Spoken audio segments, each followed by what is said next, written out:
வணக்கம் crochet பிரியர்களே. இன்னைக்கு நம்மளுடைய வீடியோ crochet டியூட்டோரியல்ல இந்த மாதிரி ஒரு அழகான ஹெட்பேண்ட் தலையில் போடுற பேண்ட் எப்படி பண்ணுறதுன்னு பார்க்க போகிறோம். இது வந்து பெரியவங்களுக்கான சைஸ், நீங்கள் சின்னவங்களுக்கும் இது பண்ணலாம். இது ரொம்பவே சுலபமாக பண்ணக்கூடியது. நீங்கள் வந்து ரெண்டு வரிசை தான், அதை மறுபடியும் ரிப்பீட் பண்ண போகிறீங்க.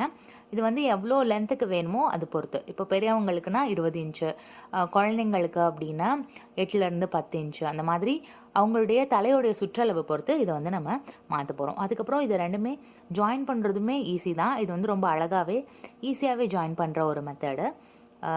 இதுக்கு நீங்கள் நடுவில் பட்டன் வச்சு கூட தைக்கலாம், இல்லை பூ மாதிரி கூட பண்ணிக்கலாம். நான் வந்து எனக்கு இந்த மாதிரி பிளைனாக இருக்கணும்னு ஆசை, அதனால் நான் இதை பண்ணியிருக்கேன். இது பார்த்திங்கன்னா இந்த மாதிரி மணியாக இருக்கும். பின்னாடி பார்த்திங்கன்னா ஒரு ஃப்ளாட்டாக இருக்க மாதிரி இருக்கும். ஓகேங்களா? நீங்கள் என்னோடய சேனலுக்கு புதுசாக வந்திருக்கீங்க அப்படின்னா தயவு செஞ்சு என்னுடைய சேனலுக்கு சப்ஸ்கிரைப் பண்ண மறக்காதீங்க. வாங்க இப்போது இந்த வீடியோவில் இது எப்படி பண்ணுறதுன்னு பார்க்கலாம். இந்த ப்ராஜெக்ட்டுக்காக நான் பெக்வெஸ்ட் வேல்யூயானோட லைட் டீல் கலர் எடுத்திருக்கேன். இது வந்து அக்ரிலிக் யான், 5mm crochet hook, inch tape, tapestry needle and கத்திரிக்கோல். இப்போ முதல்ல எப்பயும் போல் ஸ்லிப் நாட் போட்டு ஸ்டார்ட் பண்ணுவோம்.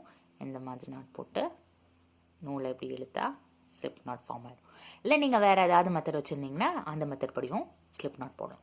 இப்போ பார்த்தீங்கன்னா ஃபவுண்டேஷன் செயின் பார்த்தீங்கன்னா நம்ம வந்து ஒற்றை இலக்கத்தில், அதாவது ஆட் நம்பர்ஸில் ஃபார்ம் பண்ண போகிறோம். நான் மொத்தம் 11 செயின் பண்ண போகிறேன். 1 2 3 4 5 6 7 8 9 10 11. ஓகேங்களா? 11 செயின் பண்ணியாச்சு. இப்போது நீங்கள் இதை விட இன்னும் விட்டு அகலம் பெருசாக இருக்கணும் அப்படின்னா நீங்கள் இன்னும் பண்ணலாம். ஆனால் ஒற்றை இலக்கமாக 11 13 15 இந்த மாதிரி ஆட் நம்பர்ஸில் பண்ணணும். ஓகேங்களா? இப்போ நம்ம முதல் ரவுண்டை தொடங்க போகிறோம். இது எந்த வித செயினாகவும் எடுத்துக்கூடாது. இப்போ இந்த ஹூக்லேருந்து இதுதான் நமக்கு மொதல் செயின். இந்த மொதல் செயினை விட்டுட்டு ரெண்டாவது செயின்லேருந்து ஸ்டார்ட் பண்ண போகிறோம். ரெண்டாவது செயினில் உள்ளே போயிட்டு ஸ்லிப் ஸ்டிச் தான் பண்ண போகிறோம். உள்ளே போயிட்டு இந்த நூல் எடுத்துகிட்டு வெளியே வந்துட்டு நமக்கு ஹூக் மேலே இருக்க வழியாகவும் மொத்தமாக வெளியே வந்துடும். ஓகேங்களா? இப்போ நம்ம ஃபர்ஸ்ட்டு ஸ்லிப் ஸ்டிச் பண்ணியாச்சு. இப்போ ரெண்டாவது ஸ்டிச்சில் போயிட்டு ஒரு ஹாஃப் டபுள் crochet பண்ண போகிறோம். அதுக்காக ஹூக் மேலே நூலை போட்டுட்டு இந்த செயினுக்குள்ளே உள்ளே போய் இந்த நூலை எடுத்துகிட்டு வெளியே வரணும். இப்போ பார்த்திங்கன்னா ஹூக் மேலே 3 லூப் இருக்கும். மறுபடியும் இந்த நூலை எடுத்து இந்த 3 லூப் வழியாகவும் உள்ளே போய் வெளியே வரணும். இது ஒரு ஹாஃப் டபுள் crochet. அப்போது நம்ம என்ன பண்ணோம், 11 செயின் பண்ணிவிட்டு ஹூக்லேருந்து ரெண்டாவது செயினில் போயிட்டு ஸ்லிப் ஸ்டிச், அதுக்கு அடுத்த செயினில் ஹாஃப் டபுள் crochet. இப்போது அடுத்ததில் போயிட்டு மறுபடியும் ஸ்லிப் ஸ்டிச், அதுக்கு அடுத்ததில் ஹாஃப் டபுள் crochet. இப்போ இந்த மாதிரி அடுத்தடுத்து வரதில் பண்ண போகிறோம். ஸ்லிப் ஸ்டிச், அடுத்து half double crochet, slip stitch, half double crochet, slip stitch. இப்போ கடைசி ஒரே ஒரு செயின் இருக்குது, அங்கே போயிட்டு ஹாஃப் டபுள் crochet. ஓகேங்களா? இப்போ இதான் நம்மளுடைய ஃபஸ்ட்டு ரோவோட இறுதி. இப்போ பார்த்தீங்கன்னா இதுதான் உங்களுக்கு அந்த ஹெட்பேண்டோட அகலமாக வரப்போகுது. நீங்கள் வந்து பார்த்துக்கலாம். இப்போ இந்த அகலம் பார்த்தீங்கன்னா 2 இன்ச் இருக்குது. உங்களுக்கு இதை விட அதிகமாக வேணும் அப்படின்னு பார்த்தீங்கன்னா மறுபடியும் எடுத்துகிட்டு நீங்கள் வந்து 13 செயின் 15 செயின் அப்படின்ட்டு இன்க்ரீஸ் பண்ணிட்டே போகலாம். இது அகலம் மட்டுமே தான். ஓகேங்களா? இப்போது அடுத்த ரவுண்டுக்கு தொடக்க போகிறோம். இப்போ அடுத்த ரவுண்டுக்காக செயின் 1 பண்ணிக்கோங்க, அப்புறம் திருப்பிக்கோங்க. திருப்பிட்டு இப்போ தான் செயின் 1 பண்ணோம், இது செயின் 1. ஓகேங்களா?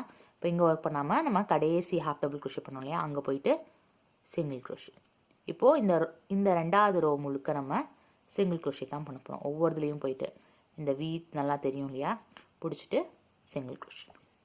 இதுக்குள்ளேயும் போயிட்டு 2 லூப் வீயும் எடுத்துகிட்டு சிங்கிள் crochet. இந்த மாதிரி ரெண்டாவது ரோ முழுக்க நம்ம சிங்கிள் crochet தான் பண்ண போகிறோம். முதல்ல நம்ம 11 செயின்லேருந்து ஆரம்பித்தோம். ஒரு செயினை விட்டுட்டு பண்ணோன்றனால உங்களுக்கு 10 இது ஃபார்ம் ஆகிருக்கும். இப்போ இந்த சிங்கிள் crochet பார்த்தீங்கன்னா கவுண்ட் பண்ணி பார்த்தீங்கன்னா உங்களுக்கு 10 சிங்கிள் crochet வரும். இதோட முடிச்சிடக்கூடாது. இங்கே சின்னதாக ஒரு வி இருக்கும், அதையும் எடுத்து நம்ம ஒர்க் பண்ணணும். அது முதல்ல கொஞ்சம் கஷ்டமாக இருக்கும், அப்புறம் ஒர்க் பண்ண உங்களுக்கு ஈஸியாக வர ஆரம்பிச்சிடும்.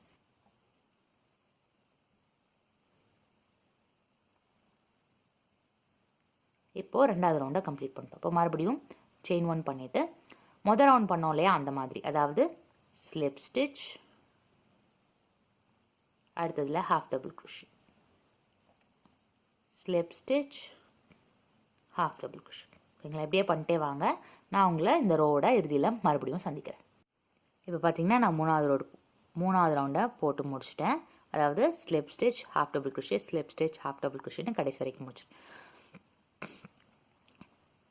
செயின் 1 பண்ணிக்கோங்க, திருப்பிட்டு இப்போ ஒவ்வொருத்துலேயும் போயிட்டு சிங்கிள் க்ரோஷே. ஓகேங்களா? இப்போ இதே மாதிரி தாங்க அடுத்தடுத்து நம்ம பண்ண போகிறோம். ஒரு ரவுண்டு பூரா slip stitch, half double crochet, அதுக்கடுத்த ரவுண்டு பூரா செயின் 1 பண்ணிவிட்டு சிங்கிள் க்ரோஷேட். ஓகேங்களா? ஒவ்வொரு ரவுண்டோட கடைசிலையும் நம்ம செயின் 1 பண்ணிவிட்டு டர்ன் பண்ணணும். பார்த்திங்கன்னா உங்களுக்கு இந்த மாதிரி ஃபார்ம் ஆகிட்டே வரும். இதுதான் நம்மளுடைய ஃப்ரண்ட் சைடு. இந்த பக்கம் பார்த்திங்கன்னா இந்த மாதிரி உங்களுக்கு கொஞ்சம் முத்தாக ஃபார்ம் ஆகிட்டே வரும். அதே பின்னாடி பார்த்திங்க அப்படின்னா ஃப்ளாட்டாக இருக்கும், நேராக இருக்கும். ஓகேங்களா? அப்போ இதுதான் நமக்கு முன்பக்கம் இந்த மாதிரி ஃபார்ம் ஆகிட்டே வரும். இப்போது சிங்கிள் க்ரோஷே போட்டாச்சு.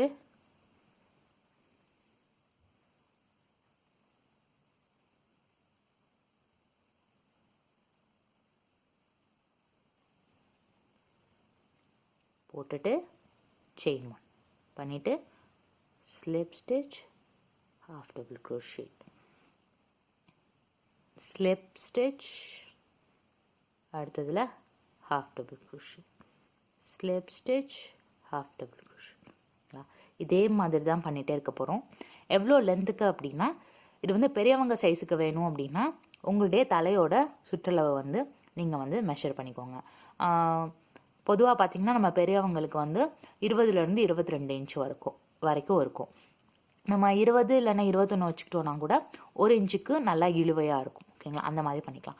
குழந்தைங்களுக்கு பண்ண போகிறீங்கன்னா அவங்களுடைய தலையுடைய சுற்றளவுக்கு ஏற்ற மாதிரி தான் இந்த இதை நீங்கள் பண்ணிகிட்டே போகிறீங்களா, இது எவ்வளோ இன்ச்சுக்கு பண்ணணும் அப்படின்றதுக்கு. இது நான் அகலம் மட்டும் தான் சொன்னேன். ஓகேங்களா? இதை நீங்கள் முதல் ரவுண்டு பண்ணி முடித்தோடனே இன்ச் டேப் வச்சு அளந்தீங்கன்னா உங்களுக்கு தெரிஞ்சிடும். இது நீங்கள் மொத்தமாக உங்களுடைய தலையோட சுற்றளவுக்கு ஏற்ற மாதிரி பண்ணணும். நான் இது 20 இன்ச்சுக்கு பண்ண போகிறேன். இதே மாதிரி, அதாவது ஒரு round slip stitch, half double crochet, slip stitch, half double crochet பண்ணிவிட்டு செயின் 1 பண்ணிவிட்டு அடுத்த ரவுண்டில் சிங்கிள் க்ரோஷேட், மறுபடியும் chain 1, slip stitch, half double crochet, இந்த மாதிரி பண்ணிட்டே வரப்படும். ஓகேங்களா? இந்த மாதிரி நான் மொத்தம் 20 இன்ச்சு வர்ற வரைக்கும் ஒர்க் பண்ண போகிறேன். பண்ணிவிட்டு நான் உங்களை மீட் பண்ணுறேன். ஓகேங்களா? இப்போ பார்த்தீங்கன்னா நான் இந்த ரிப்பீட் பேட்டர்னை மறுபடியும் பண்ணிவிட்டு 20 இன்ச்சுக்கு வர்ற மாதிரி நான் பண்ணியிருக்கேன். ஃப்ரண்ட் சைடில் நான் சொன்ன மாதிரி இந்த மாதிரி பெபிள்ஸ் மாதிரி வந்திருக்கும், பேக் சைடில் இப்படி ஃப்ளாட்டாகவே இருக்கும். ஓகேங்களா? இப்போ மொத்தம் இது 20 இன்ச்சுக்கு இருக்குது.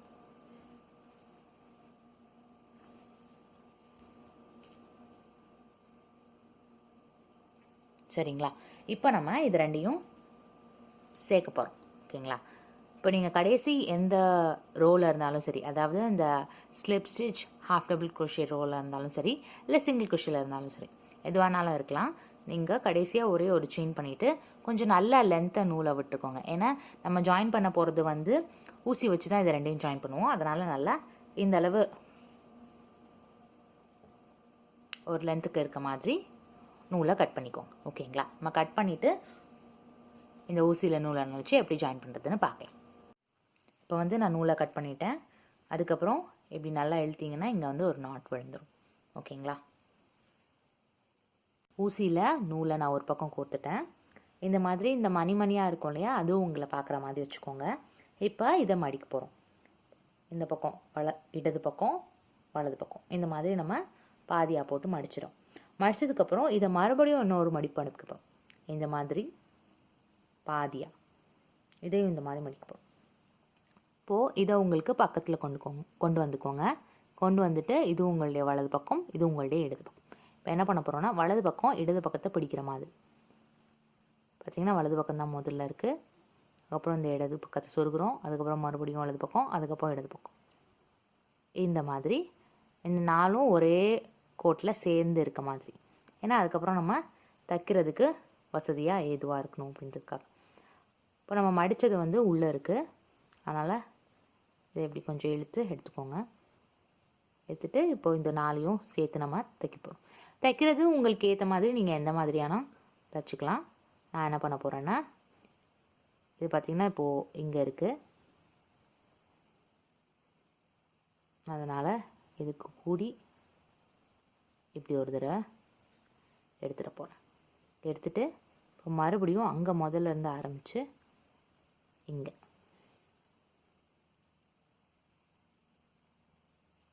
இந்த 4மே சேர்த்து நம்ம தைச்சிருக்கணும்.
இப்போ பார்த்திங்கன்னா 4ம் நல்லா தைச்சாச்சு.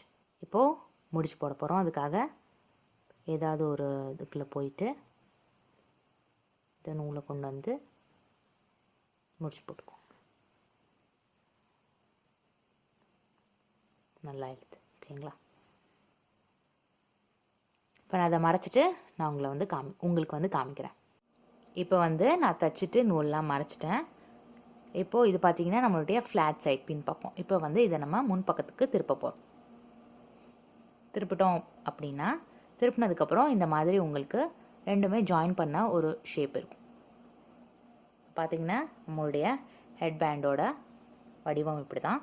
இது வந்து உங்களுக்கு இந்த தலையோட சைடில் நீங்கள் வச்சுக்கலாம், இல்லை ஃப்ரண்ட்டில் கூட வர்ற மாதிரி இதை நீங்கள் பண்ணிக்கலாம். இது ஒரு அழகான டிசைன் ஓகேங்களா. ரொம்ப ஈஸியாகவே பண்ணிடக்கூடியது. உங்களுக்கு இந்த வீடியோ பிடிச்சிருக்குன்னு நினைக்கிறேன்.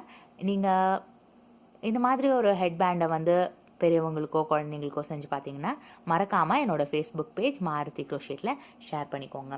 மீண்டும் இது மாதிரி ஒரு அழகான வீடியோ க்ரோஷேட் டுட்டோரியலோட நான் உங்களை சந்திக்கிறேன்.